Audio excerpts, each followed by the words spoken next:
All right, hey, thanks for coming out today. We haven't been together in a while since before COVID. As folks know, we had a number of stakeholders meetings as we planned the Wheeling and Navarre improvements, and we feel good about the outcomes of that. And Paul and Rodney and team will summarize that a little bit. We have I think I know everybody here. I'm Mike Beasley, City Administrator, for anybody that I don't know, and the Honorable Mike Zavarian, though I do like to tease him with that. Is right next to me. Mike, you want to say something? No, just welcome everyone here, and we hope we get an understanding of where we're going in our next phase. Okay, so I think we're going to start and focus on really the road and ODOT traffic improvements, and we'll let you want to start. Let's do that first. Yeah, let's do that first, and then let's just take us through what happened. Just a little reminder of what we did. If you remember, our goal is to make Navarre safer, make it easier for our customers, make it and raise the value of the property along there. And we think the outcome of the first investment, we know it made it safer, and we think it raised the value of everything that it was connected to and made it easier for people to be our customers and our residents there. We know it was disruptive to do. We'll take Paul. Do you want to take it? We'll slide this down. Well, first of all, thank you for coming this morning. Mike mentioned our first project was between I-280 and Isaac Streets Drive. After we built that project, we reduced accidents by 78%, which is incredible, actually. And we saw economic development. If you recall, Circle K, Dunkin' Donuts, Chase Bank came in, Tim Hortons, Arby's reinvested. And now the Freeway Plaza is redeveloping, and the project was aesthetically pleasing as well. So we view that project as a great success. One of the things we want to talk about after a presentation is the status of Navarre and Coy and where that's at in construction. This summer is going to be a lot of traffic congestion, and we want to touch upon that. If our last stakeholders meeting was 4 years ago, and at that time it was a question, what are you doing, what are you planning, and so on. And it was applying for a safety grant application similar to what we're doing now. But our main problem on Navarre is left turn movements out of private drives. That's where all the accidents come from. And it shouldn't be a surprise that you reduce the accidents by 78% when you put a median in. You're not sitting there trying to make a decision. Do I make a left or do I make a right and turn around in someone else's drive? You're just making your right, going to the nearest U-turn, and you're on your way. It is no doubt. It works. So we are applying again for another grant. It's due in August. It's from Isaac Streets Drive to Coy Road. Similar elements to what we've had. It's a bigger section of Navarre. We will be adding a net increase of 2 traffic lights. It is U-turns, the median, and the same as you have with the other 2 projects. Keep in mind, it's preliminary. We are going to make a proposal and make a presentation to ODOT to apply for these grant funds. We'll still be obligated to. It's worth noting that the Coy and Navarre section up to above the Kroger, that's going this summer, so folks understand. Yeah, and we received grant funding for that as well, just so you know. So that they both were successful in getting grant dollars. Again, like Mike said, Navarre and Coy will really pick up in July. So I just want to point out that so far what we have is preliminary. If we are successful in getting the grant, we're still going to have public meetings to go over the design. I can tell you that Navarre and Coy, we had a public meeting for the design, and I think people were skeptical. It was well attended, by the way, and people were skeptical as to how much does their input count, and it really does. There was a gentleman that was there that suggested a right turn, a dedicated right turn on Navarre heading westbound at Coy. And what we had discovered at the time is the designers were right on the bubble of doing it, but just didn't. And I think with his input, it changed the design. So it's your input's extremely important. But again, we will have other public meetings if we're successful in getting these grant dollars. And again, following DGL's in a short presentation, but following their presentation, we'll talk about Navarre and Coy. So with DGL, we have Corinne Lockfield and Lori Adams to her left are here to go through this presentation real quick. Go ahead. All right.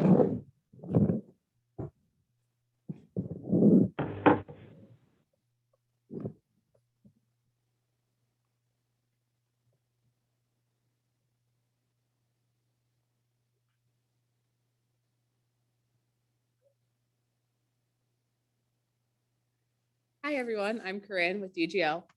We just wanted to kind of talk to you about our safety improvements here for Isaac Street Drive to Coy Road and go over our safety study and where we are in the process.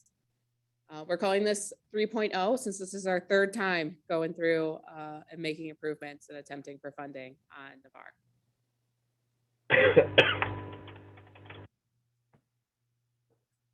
So our first project was Navarre and the wheeling improvements like Paul touched on. That was I-280 to Isaac Street.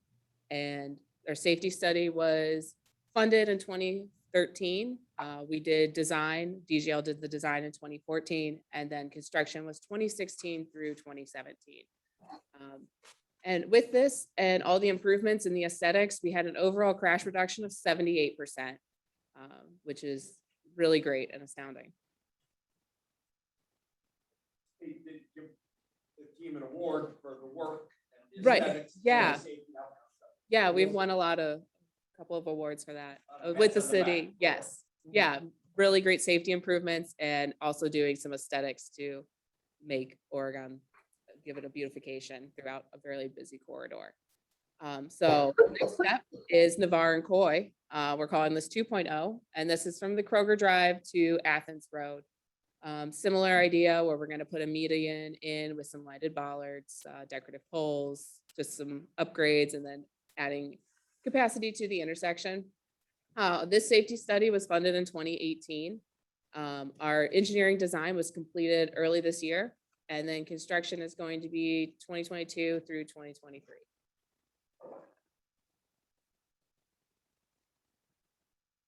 So next steps. Here we are for the safety study for Isaac Street to Coy Road. And I just put the quick outline of the safety study process. So we are preparing a safety analysis, which includes collecting all the crash data for the past couple, 3 to 5 years. We look and see what other crash reduction solutions. For this section, it's going to be the same idea, the U-turns, the medians, upgrading the signals, increasing capacity where needed. And then we lay out a concept design, which is we have plots here that we'll show you guys at the end of this. And then we present it to our stakeholders. And then from here, we go to an application that is submitted to ODOT at the end of August. We'll present to ODOT in mid-September. And then hoping we'll get funding awarded in mid-October.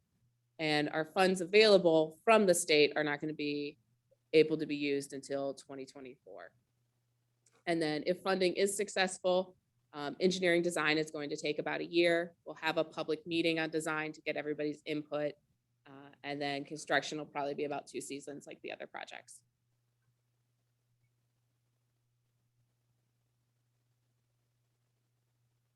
So this is the data that we have collected. This is showing the overall number of corridor crashes. We have 243 between I-6 Street Drive and the beginning of our Coy Road project at that last Kroger Drive. A lot of our crashes, the majority of them are left turn and angle crashes coming out of driveways, people unsure, trying to cut the gap and misjudging timing, people traveling on Navarre. We also have a lot of rear ends. In the data that we're presenting to ODOT, we pull out and highlight the traffic and the crashes that were caused from the construction on Navarre and the Wheeling project. We had a couple of rear ends that occurred during construction. So those are also highlighted and shown in the data to ODOT. And then this also shows the other 2 outcomes of the other 2 locations of our studies.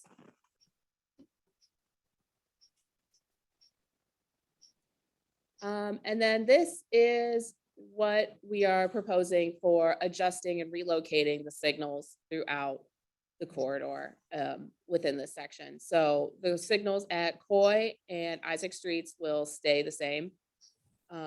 We are proposing a signal at Harbor Drive. And then we are proposing to relocate the signal from Ralphie's to Kingston Court. The development to the south will still have access, and we'll work on some cross access across where Ralphie's is and some design solutions there. We're also proposing a signal at the Kroger Drive, at the main one closer to the fuel station.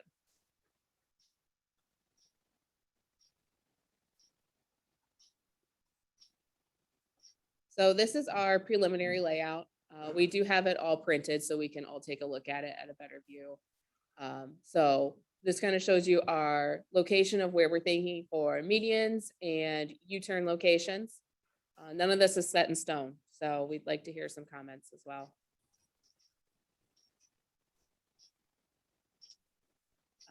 Here we are, we're going to, with taking out that signal at the Ralphie's, we'll install a median and then allow for the U-turn, and we show the proposed signal at Kingston Court as well. And then the proposed signal at Harbor Drive. This will also give us some more pedestrian movements across Navarre. The piano key type crossings bring more attention to pedestrians in the crosswalk, so added safety benefits as well. We want people at the hotels on the north side to be able to get to the south side. Right, and feel comfortable doing so.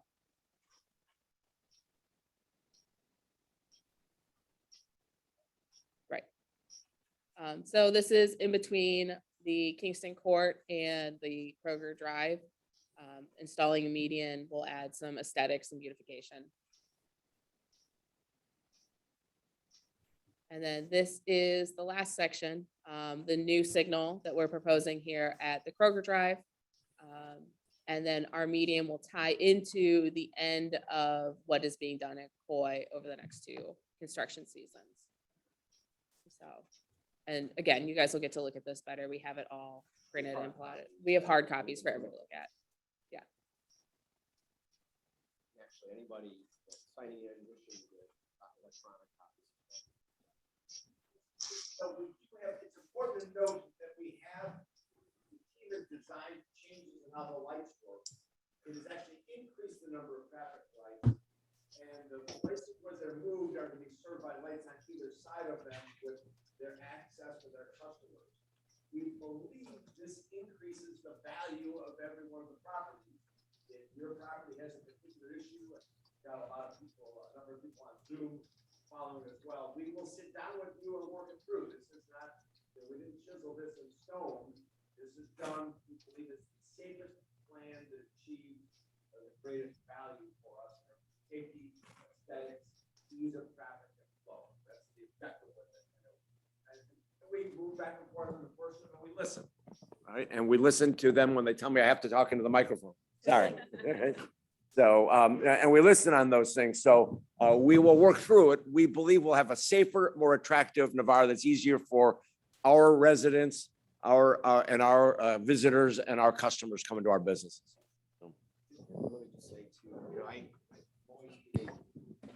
We're always getting requests for stop signs or other types of traffic control. And some people are asking for stops because they want to control speed. Not supposed to be used for that, but there are certain warrants that you have to meet to put in traffic control devices. And just like traffic lights, there are warrants. And nobody wants an accident, but you know, the more accidents there are, the more light is warranted. And that's what they're going through. And then they're looking at current accident data to decide, gee, this intersection has a lot of accidents. This is where the light should go. So that is being done. I think even though it's preliminary, a lot of it is based on data. That doesn't mean you can't adjust things. Okay. And so I just want to make that clear. So, anything else? No. All right. Scott.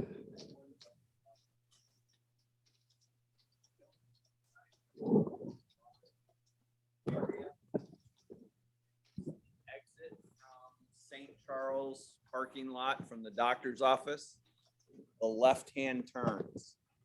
They're going through what is supposed to be a U-turn coming in the opposite direction, but they're making left-hand turns in there. I don't believe there's been accidents there, but I see that on a daily matter. I don't know if an additional no left turn sign can be put up or something. It's really an ugly turn, but that's it's the one thing I see when I come out. Sorry, Brandon, you're gonna. Okay. Yeah. Yeah, and we do have a couple of those locations in this as well. So yeah, we'll take that into account. So just so what we know that so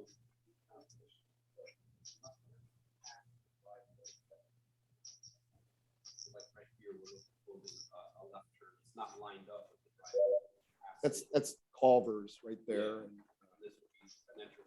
City of Oregon, this is Sandy. Hi, Dennis.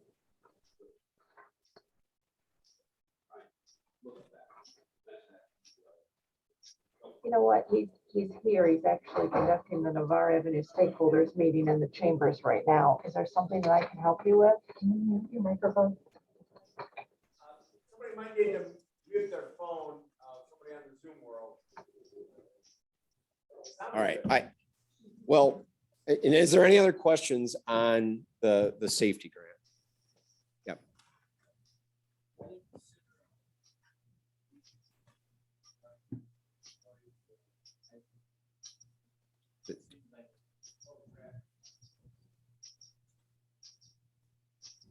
I mean, we could, Putting on the median that will actually slow traffic. Well, that's something we can look at. I mean, I think Rodney's saying the medians will provide a traffic calming. It is used as traffic calming. You know, it's not this big wide open pavement anymore. You know what I mean? The answer is, we want the traffic to slow down. Our first step is with engineering solutions, it's called traffic calming. It does, because no matter what the speed limit is, I used to have one fast out here where it's nice and easy. Please always remind me. They should, but engineering solutions work, and people don't know where speeds are coming. Once we put that in, we know that traffic will slow down. If we still need to change, we'll look at that too. So we want to make it easier for people to be customers here, easier to flow through here. It worked up at the other end. We expect it to work here, but if the speed limit is part of that solution, we'll deal with it and we'll have to deal with an ordinance from council and deal with it, but we'll get input on it. Anything else? All right, so Navarre and Coy, it's under construction now. The utilities been, actually the aerial utilities that went through the intersection are now being put underground. And that's been ongoing for the last couple of months. And part of this, part of the improvement, Columbia Gas came to us earlier in the year. I think really just to be proactive, realize that we're doing this project. They have a 500-foot section of 20-inch gas line that's in the north eastbound lane of Navarre. It's practically in the middle of the intersection. That they would like to, they're going to replace the line prior to us doing our project, which makes sense. But for them to do what they want to do, we're going to have to reduce traffic down to one lane in each direction on Navarre through this intersection. Their work will involve in closing Coy to the south as well. So with our project, E.S. Wagner has the contract, and probably the main closure that we had involving with our work was Coy to the north. We're replacing the bridge for Amlash Ditch. And E.S. Wagner, I think what we've noticed with past utility work, when a lot of times we'll do field verifications for utilities, we would neck traffic down to one lane in each direction, just like I'm talking. But Coy Road, the problem is if someone tries to make a left on Coy, it backs up all the traffic on Navarre. So we thought, if we can get East Wagner to close the bridge at the same time that Columbia Gas is doing their line, yeah, you'll have traffic reduced to one lane in each direction, but they're just continuously flowing through the intersection. We think that is a much better situation for the city. Now, I'm letting you all know this before you say, who decided on this? But that's the reasoning. Yeah, Rodney, no. But it is, clearly our biggest concern with it, at least my concern here is cut through traffic. You have Bill, you have your property there. You have the other Hassan at third base. I have Schmidlin and Warden, the residential streets to worry about. I think the basic detour will be a combination of using Star and Seaman over to Wheeling and Wheeling to either Pickle or Brown. People will find their route. Obviously, Dustin Isaac Streets Drive will be used and be open. I think closing Coy, both north and south, not only is E.S. Wagner replacing the bridge, but they're also widening Coy to the south at the same time. All that work can get done much quicker if that road is closed. So yeah, it's going to be ugly, but I think overall we'll reduce the closure times and get it done quicker. Now the work will take easily 2 months. We're planning for this to start July 11th. Okay, so July 11th is when we're planning this. We'll do public notices and put that out, but we think it'll go to the first week of September. Now it's 500 feet. Okay, it's 500 feet, 250 feet in each direction of Coy on Navarre, but it's going to be ugly. Just warning you right now. This is Thad Wadsworth's question. Oh, there's other questions? Okay. Thad Wadsworth just If asked I a can read question about signage on 280. Yes, we have under branded, we think, and that's one of the things we're talking about with ODOT now.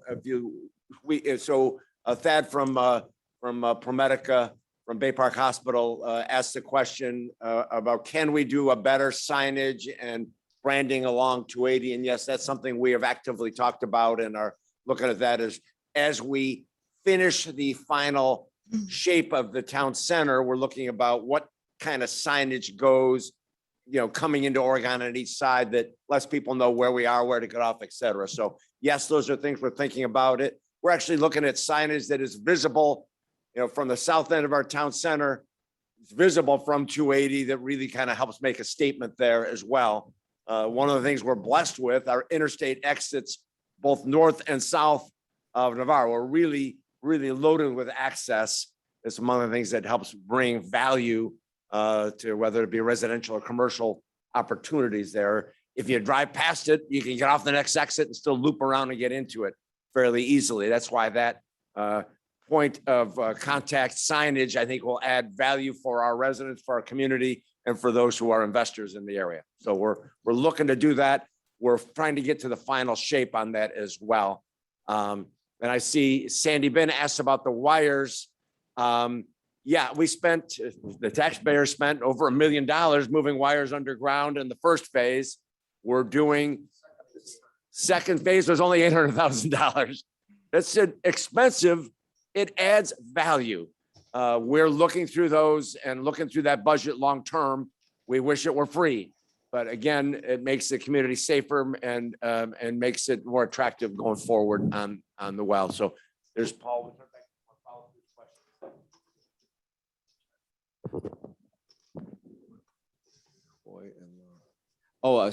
So Sandy's asked about the street lighting between Coy and Launder. Again, street lighting, and we've talked about this in the past. We do assess for street lighting. It is something that typically you want residents to come forward or the property owners on Navarre to come forward. If you did, and there's a petition, I know council would likely honor it quite easily. But it is assessed. So it is a question of, or another method is for council to order in lights, which you could do. and assess property owners accordingly. They just haven't in that area. Doesn't mean they can't. It can be done, but normally that work is assessed, just so you know. Why is the closure? Why was the construction done in the summer? Well, school, usually with school being out for the summer, I know it's difficult because we have summer traffic going to Cedar Point. But that just happened to be what it turned out in terms of grant funding and everything else. But unfortunately, and construction in general is done through the warmer months. And unfortunately, that's why it was done that way. So it's a combination of school and being just the summer being your typical construction season. So, yeah. Uh-huh.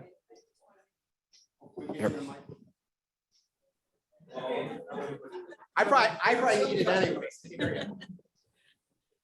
I live on Dustin. I just want to make you aware of a situation. You were talking about cut throughs and people going around things. And one of the things that we noticed this year was people were cutting down Athens to Dustin, particularly pickup trucks, going around those signs that you have at the end of Dustin through the field to get to the light. So if there's any way of putting a barricade up there, yeah, that would be very helpful.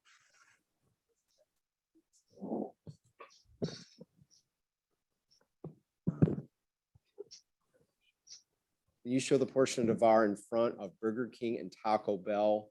Will there be a median put in?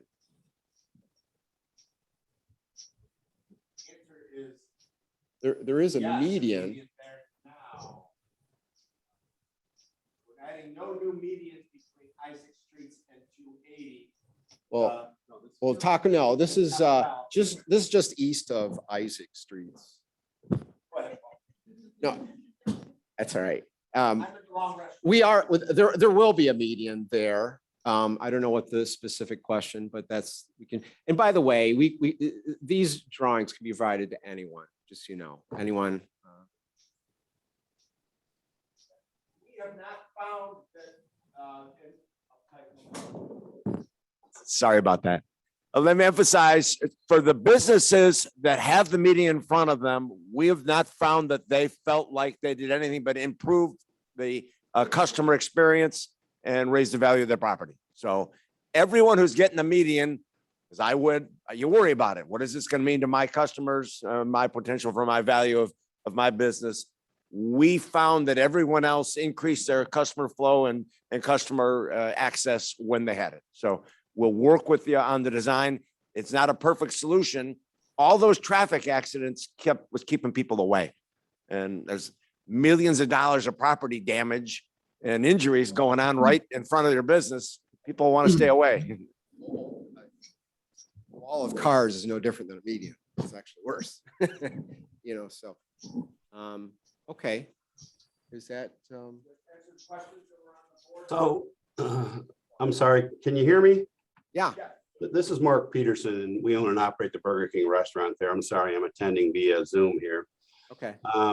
I can disagree. We've had some examples where medians were put in and we've had to actually close restaurants because it really drove the sales down. So if I'm looking at this portion of the screen correctly, there will be no longer a westbound left-hand turn into our restaurant off of Navarre.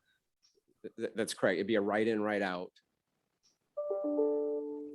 Okay, Right in, so- right out. And I hear your concern. I'm just telling you, accidents were massively reduced when we put in the median between 280 and Isaac Streets Drive. So were there a I number get of the concern because I've heard it before and I understand that. But where you do have a median out front, it would be a right in, right out.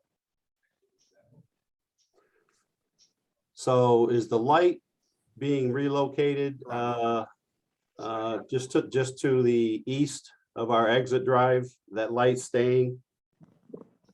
Yeah.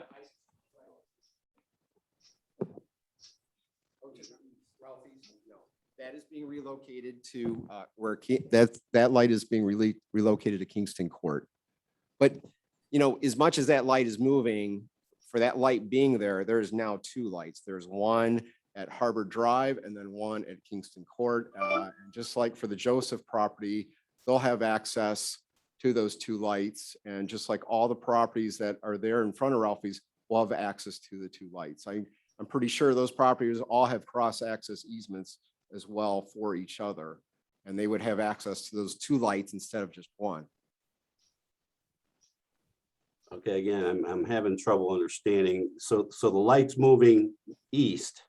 So now we're gonna lose the left-hand turn at the light where they could access our property.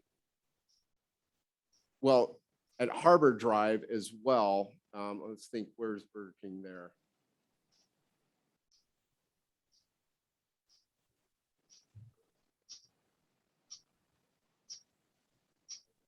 Yeah, right there. Yeah, you're still gonna have access to the light through the Joseph property. And- And one thing too, even what we want to encourage is cross-access in general. And that even may be a part of the grant funding is, if recall, when we did the first project, we extended Hollydale Drive, which was a public road, but it did provide cross-access. I think with these grant dollars, you can use money to connect properties as well and get you access to that light if there's no physical connection now. I guess, do you see my concern here is we're Yep. losing both of our westbound left turns. One was very safe at the intersection where it currently is now the light that has access. That's why we have the drive towards the rear of our property to access it. And now we're losing both left-hand turn accesses. Yes, it's moving down. I don't know if that's Ralphie's or what that is there, but where the It's actually at Kingston. piano Court. key walks are, that's where the new light's going in. So in essence, if somebody wants to get to Burger King heading west, Yeah, they're there's, gonna go through 1, 2, 3 parking lots. yeah, one thing, if it's a question of more cross connections or quicker, easier, we can always look at that as part of our project, but there's really 2 lights.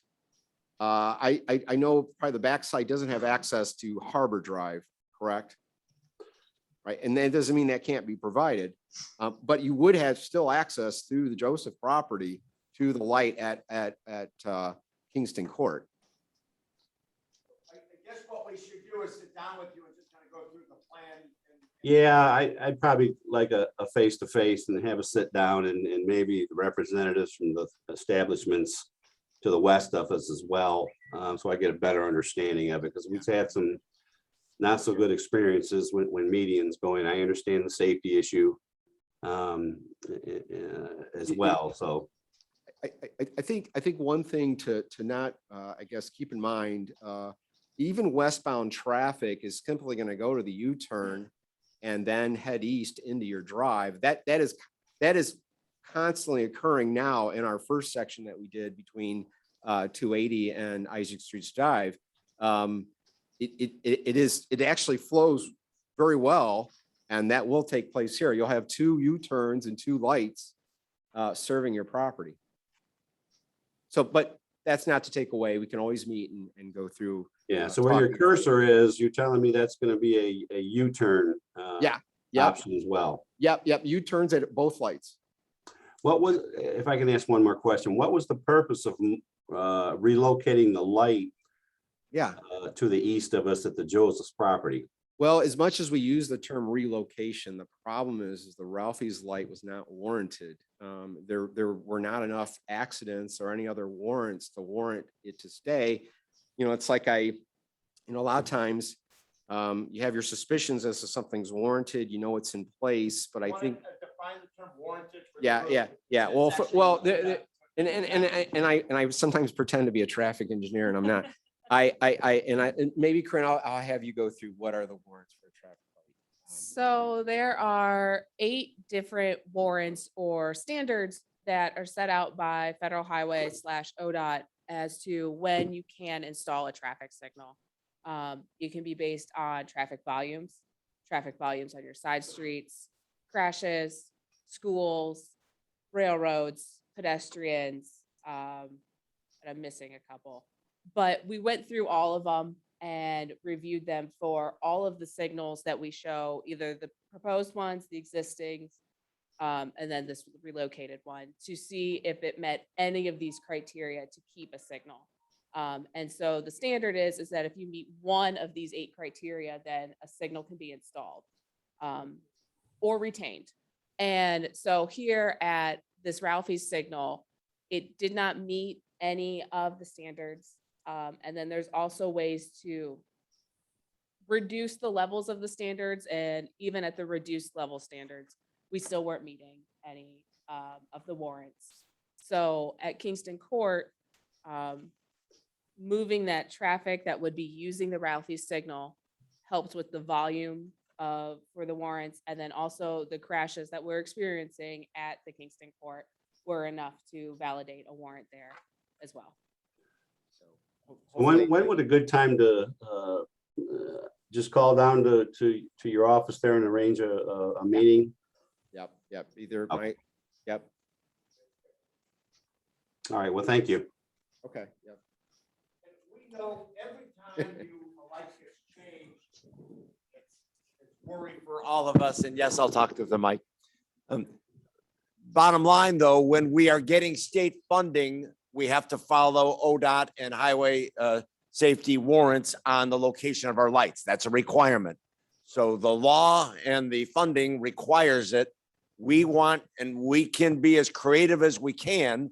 And we want, again, we want people to be successful as we go through it. So do we want to move on to what do you want to show what the corner is going to look like, Coy, or not? Do we have that art on don't have that art? Okay. The intersection of Coy and Navarre will look generally similar to the general context is the intersection of Wheeling and Navarre.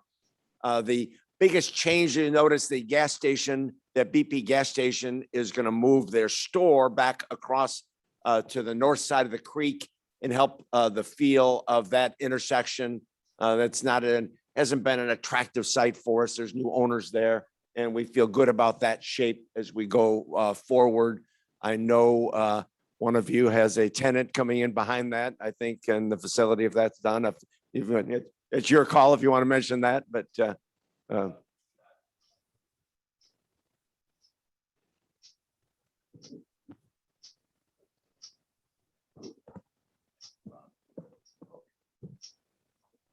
from our end, let's talk a little bit about what we're doing. I'll give an update on Town Center. Obviously, we're excited about the where we are in this project. It's taken longer than we would like all projects. It has, we took a couple of years off with COVID, and it significantly changed its shape. It's interesting, when we were sitting together a couple of years ago, we were looking at a couple of big box stores going in there. People aren't shopping that way now. They're not building those same types of stores. And we have a general shape now that we're working through. And maybe we'll start on the south end, and most of you have seen this before, but we'll come down to the south end. The apartments are, the residential side will go first. We have 208 apartments coming in on, those of you who've been passionate, the Town Center roadway is, what's our timeline on construction? Wrapping up the roadway will be done by July. All right, done by July. And we'll, on that roadway. And when we turn that roadway over, the construction will begin on the apartments on the east side. I'm sorry, the west side. There'll be 208 apartments there. And we're going to have 36 single-family home sites, villa-style home sites on the west side. A group of them, and I keep going on my east and west since I'm backwards today. We'll have a little cul-de-sac off of Pickle, and we'll have a kind of another group of homes on in the northern section of it. That'll be nice connectors. In terms of infrastructure, I've come a little south. We are, and I'm going to ask Larry to kind of say a couple of words. Things that we're putting in. The things that, among the things that raise value here are bike trails and connectivity, and a new dog park that is looking to go just south of Pickle. We're wrapping up a partnership with the Y, kind of going to that space. It's about 2.1 or 2.3 acres, depending on how you measure it. We will use the parking for that, where the recycling bins are now in that facility, and those would be moved. And then there'll also be additional parking over here. And but Larry, do you want to say a couple of words on this one? I'll throw the mic, but instead.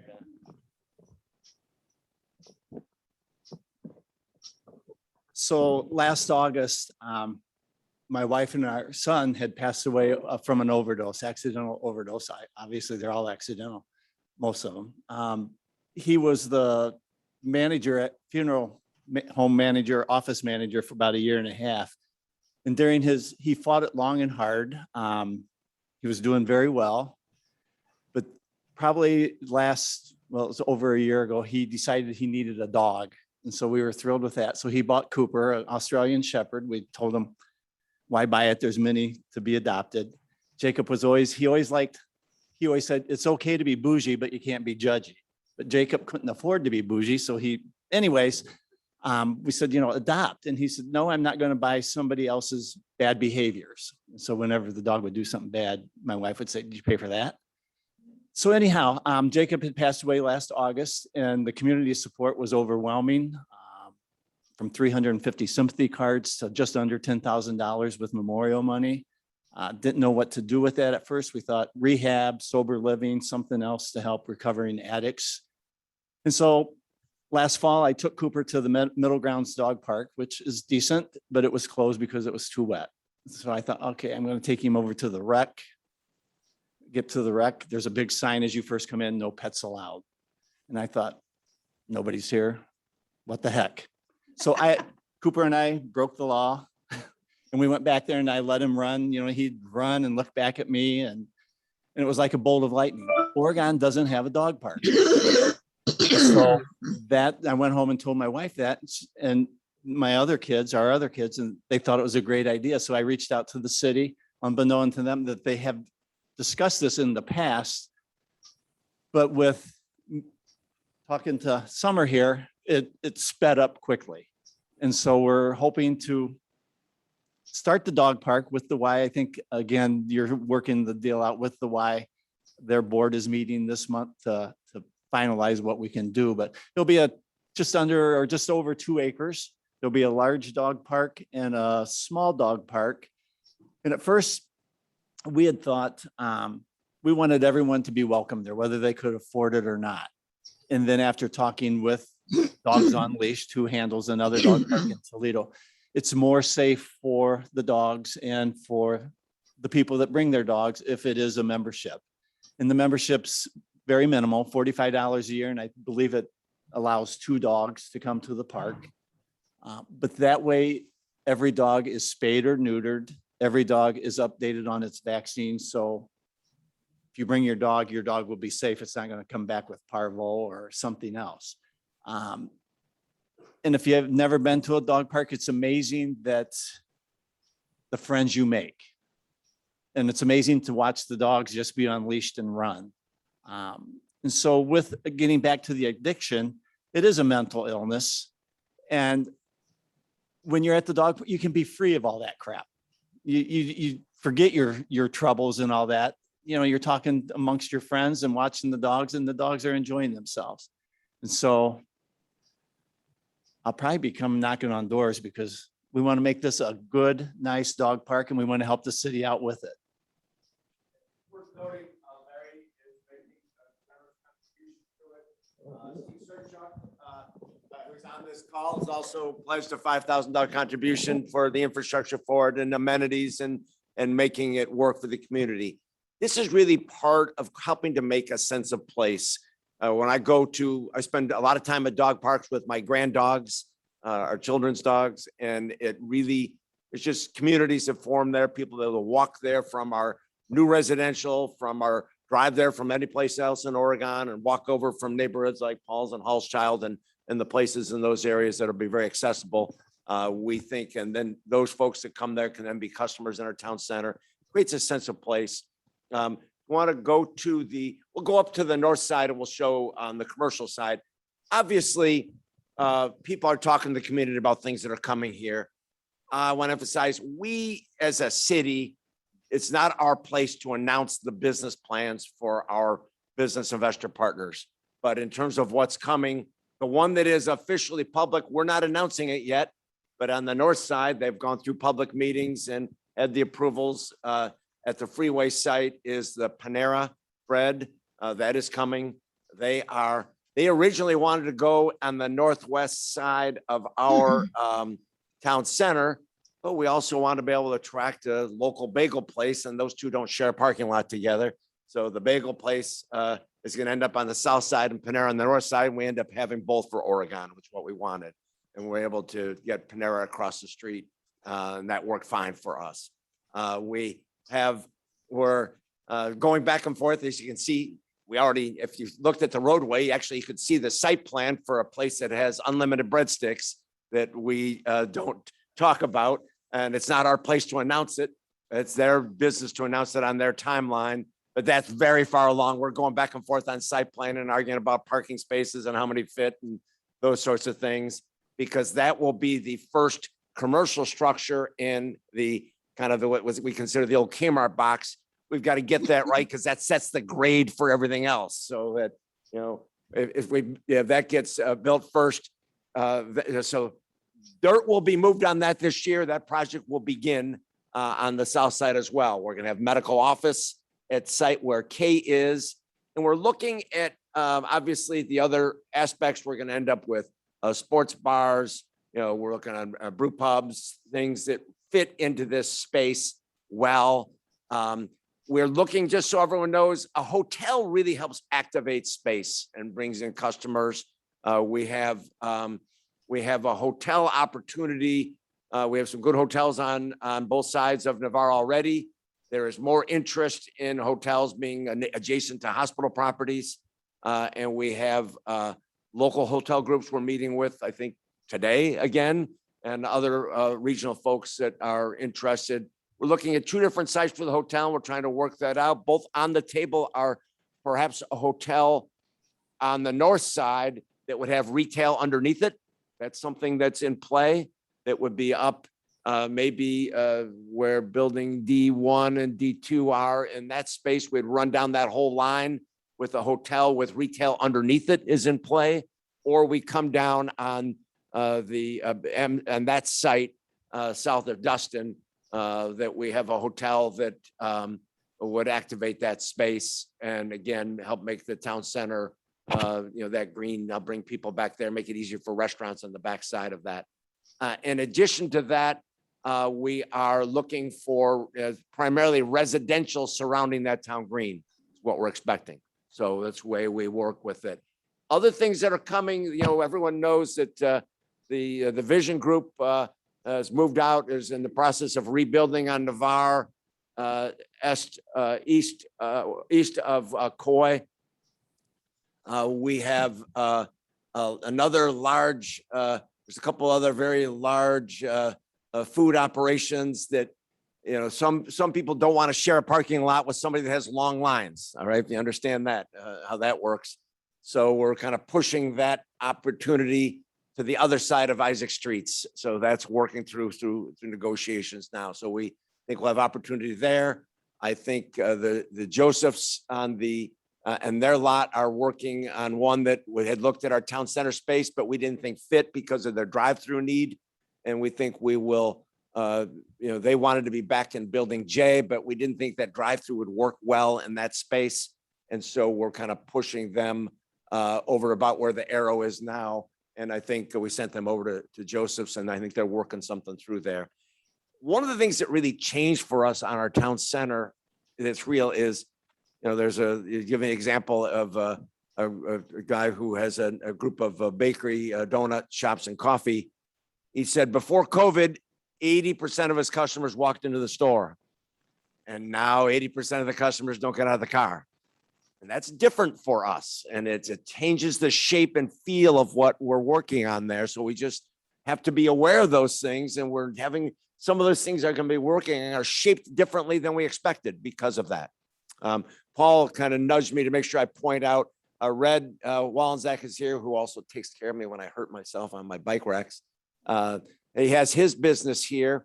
We're, among the things we're looking at, we're trying to raise value for property. We want to make a connection. This would affect the folks at the Burger King as well. We're interested in making a connection across that space so that, again, connectivity You lets want people everything about your house to be perfect. walk. At Krogan Colonial Bank, we believe that.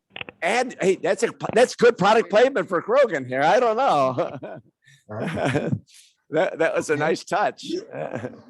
While I'm in there? That was a nice touch for Krogan Colonial Bank. But in any event, we are looking at making connectivity, but we'll be working with Red on what makes sense there. Can we fit a little shop on each side, or can we do it? I've got designs to show things on either side, because that will get developed as well. We also believe that these connections, you'll see the Harbor Drive will come up from our new towns. You'll have a little circle of towns there.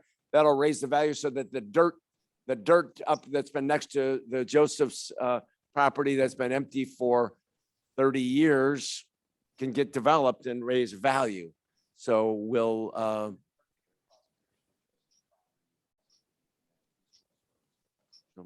take it. So, Andre, and I want to take a minute on our bike trails and show what's going on there. Paul, if you want to take us through that? Or Rodney? Let's get the drawing up. You can show the bigger map first. Okay, this is our current bikeway master plan. Most of you are probably familiar with it. But I think what may be newer to you is when you're at Walmart, actually where the arrow is at right now is the Dairy Depot. And we are planning well, I guess the two paths. You have what we have between Navarre and Pickle, which most of you have seen. That now is getting extended from Pickle to Brown, which is at segment 10, I believe. Go ahead, Rodney. So that segment 10 is being built right now. What's in red already exists. The other branch, which is heading towards Oregon Town Center, first starts out by the Dairy Depot, goes through an alleyway, crosses Schmidlin, goes through what was a paper street for Dustin, and it's going to remain just a bike path. It's nothing else more than that. It will work its way out to Dustin and then all the way Dustin to Oregon Town Center. We've also talked with the city of Northwood on connecting our town center to Northwood's downtown area. Rodney, I don't know if you can show any of that, but it'd be something that would likely go through the Y property, through Menards, work its way to Lemoyne, and then Wise Street is a street just north of Woodville. It goes due east into what used to go into the Woodville Mall site. That is the Northwood's new, I think it's called the Enclave. But the idea is we're doing a study looking at grant dollars to see if we can create a bike path to connect the two cities. And again, that would draw both residents to go to each city on the path. So that's what we're planning. And again, I think hopefully on the residential side of Oregon Town Center, they're going to take advantage of these paths to go to and from, and hopefully the rest of Oregon takes these paths and people walk and ride their bikes to our downtown area. So, Sure. Question?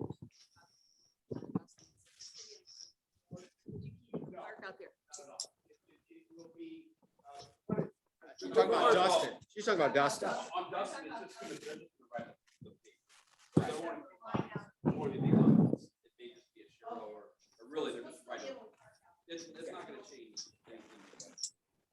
Okay. Sure. You will still be legal.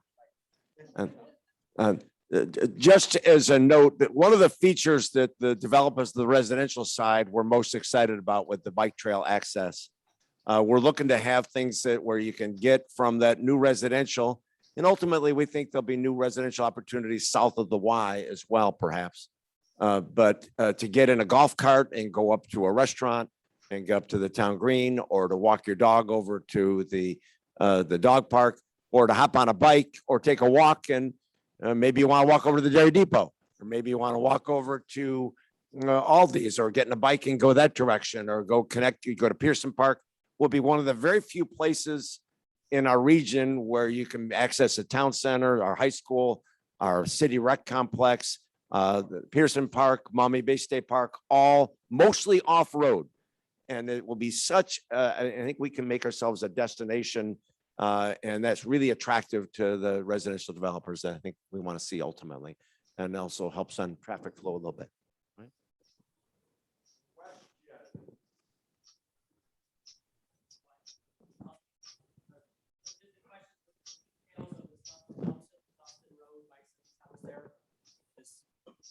When will the details of that plan that'll go from Dairy Depot number 9 there, that it goes over to the town center?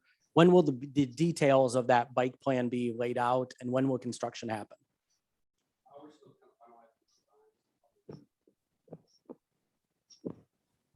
We're in the process of finalizing the designs, probably in the next couple months, and then probably looking at a fall, spring construction season, somewhere in that time frame. Yeah. Right, yeah, yeah, yeah. Once we have that, we can take a look at it.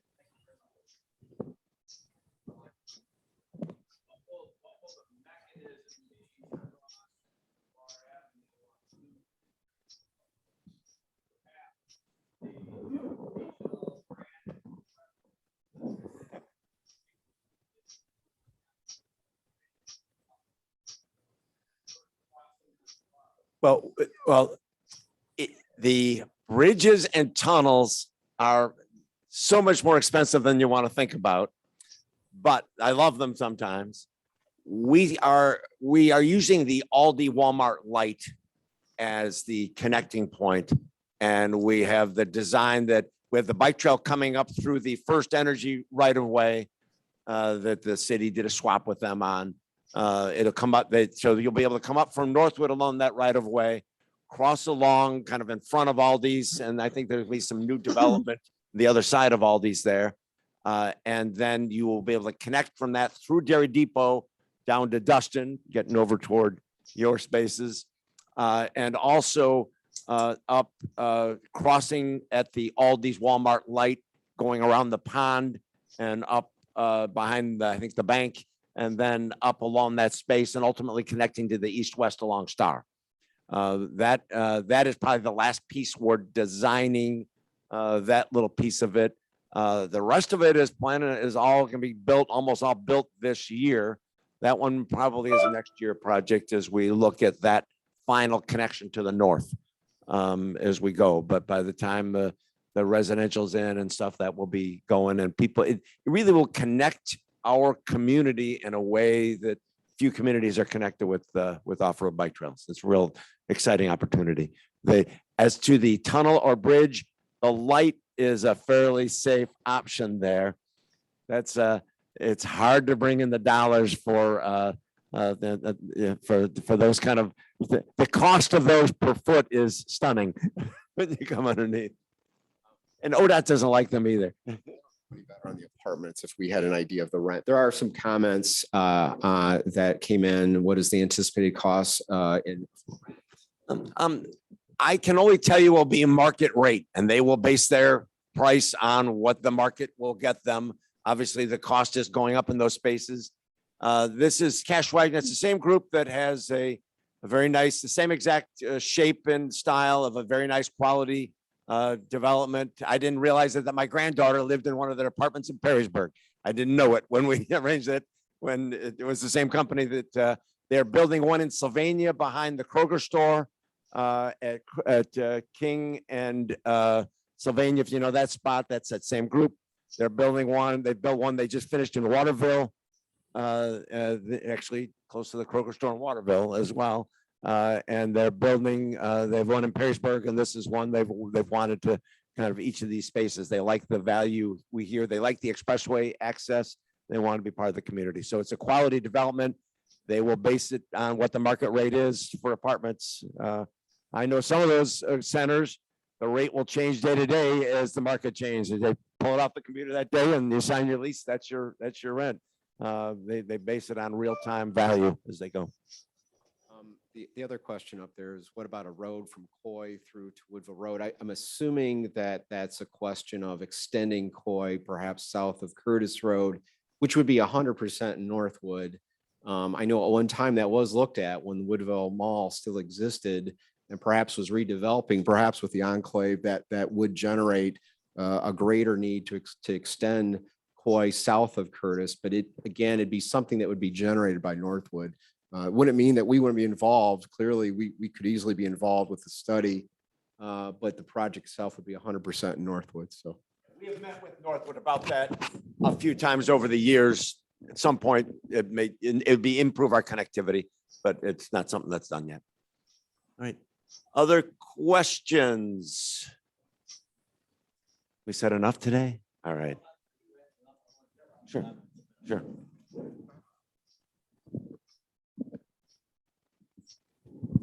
Well, good morning, Rob Armstrong. I'm with Bennett. We run the Ralphie's. Clay High 73 grad. I'm older than Mayor. Mayor, heads up. I really appreciate you doing these meetings. We're in a lot of communities and most people don't do this. So thank you very much for the opportunity to hear what's going on. Mr. Beasley, I'm sorry you're leaving the city. I know it, but I think when the mayor brought you and Navarre both on here, he just did a great thing for the city and you've done a wonderful job. DGL's involved. Lori Adams and I go back a long way. They always do a great job. I'm excited about that. When you hire your contractor, the contractor will be told, take care of the businesses. They've done that in the past. I know all that's going to happen. I will comment that I think I've spent the last 25 years trying to protect our traffic light in front of the Ralphie's. And I probably got my hands really full this time. I understand that. When you meet with Mark Peterson from Burger King, we'd like to be part of that meeting. And we're open to this change because again, DGL does a great job designing things, but I'm also privy to a couple of Burger Kings that have been shut down simply because of what the median's done. I think perhaps in this case it can be avoided. I'm hoping that. But the other story I want to tell everybody, because Lori, I didn't catch your partner's name. What was your first name? Corinne. You talked about the 8 warrants about a traffic light and how Ralphie's doesn't have any of the 8 warrants. It's interesting because those people who have been around long enough, there was a traffic signal at East Harbor and on the traffic signal we have at Ralphie's 25 years ago. And the city of Oregon contacted us and said, hey, ODOT's come through and said your Ralphie's light's no longer warranted, nor is the East Harbor light warranted. We didn't care about the East Harbor light and that light disappeared. But the person who did the traffic study to take we hired you. The ODOT hired some inept jackass to do the study. Mr. Jackass did not do the study during the busy time of the year for Navarre, and from 11 to 2 every day, he didn't bother taking traffic counts. His traffic counts didn't include lunch. We've had a long relationship with DGL. We said, hey, they want to take our traffic light. Can you independently take a look at it? And at that time, 20 plus years ago, DGL came in, Lori was involved, put together a wonderful study that showed the light indeed was warranted. We came to the city of Oregon and they let us keep the light, which was decent of them. We didn't have a big fight once we had the DGL study. I'm not saying that is the case here around. Kingston's pretty darn close to the existing light.